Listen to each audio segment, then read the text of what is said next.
Hey, welcome back. I'm Aaron. And I'm Patrick. And we are SPRA-MAGE, and this brings us to...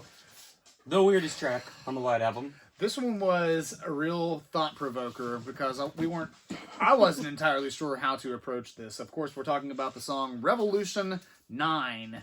This is a great resource here. Had this thing for Since over 20 years. 1997. You got that. Oh, wow. You got that Almost 30 years. 97. Yep.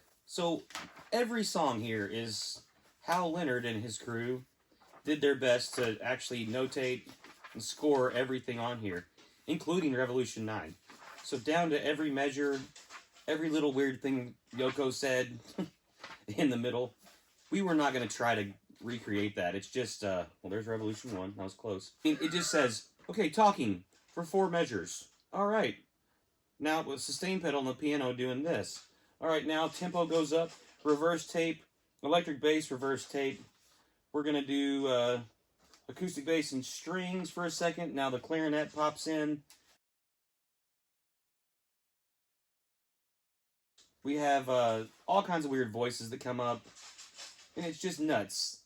There's timpani going crazy here. Here's a bunch of random claps that just come in out of nowhere. I wasn't about to try to, reinterpret that. So what we did, we just got a bunch of our own songs. Yeah. We sped them up, reversed them, slowed them down, drug them on, made weird, crazy panning effects. There's nothing really to it. It's just little snippets of tape put together. So there's no actual orchestration. It's just like, here's a pile of stuff. Let's literally tape the magnetic tape together and see what kind of weird effects we get.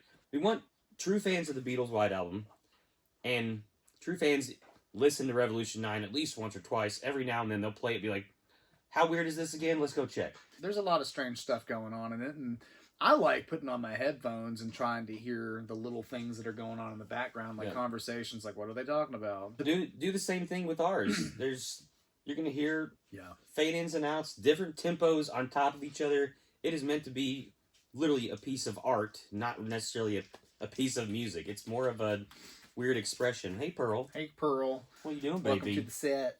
You want to be on the internet? You're going to be a famous Dane.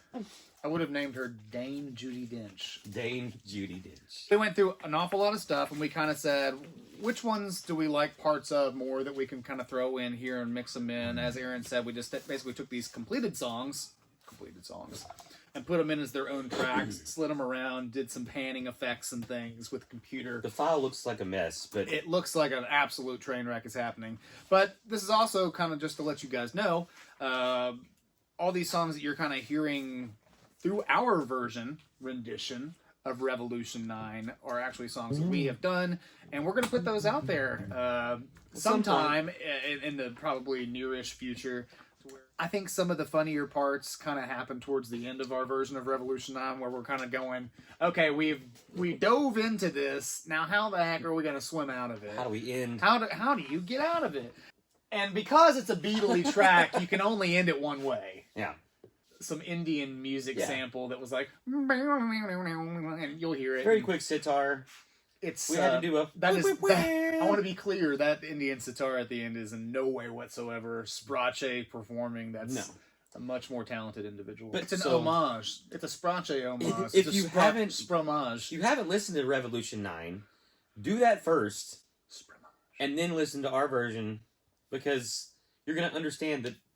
I mean, if you look at the Facebook drop of this song has the least views, period. Because people are like, oh, I skip it when the Beatles do it. Why wouldn't I just skip it when anybody does it? You know what got the most views? I think it was Why Don't We Do It in the Road? Perverts. We hope you enjoy a crazy, weird version of Revolution 9. And ours is only like 4 or 5. Almost 5 minutes. 4 or 5 minutes. So, I mean, you don't have to suffer as long. You can save 4 minutes of your personal time by listening to our version and not the Beatles. So I'm Patrick. I'm Aaron. And we are SPRA-MAGE. Thanks again for joining us. Let's take a look at Rev 9.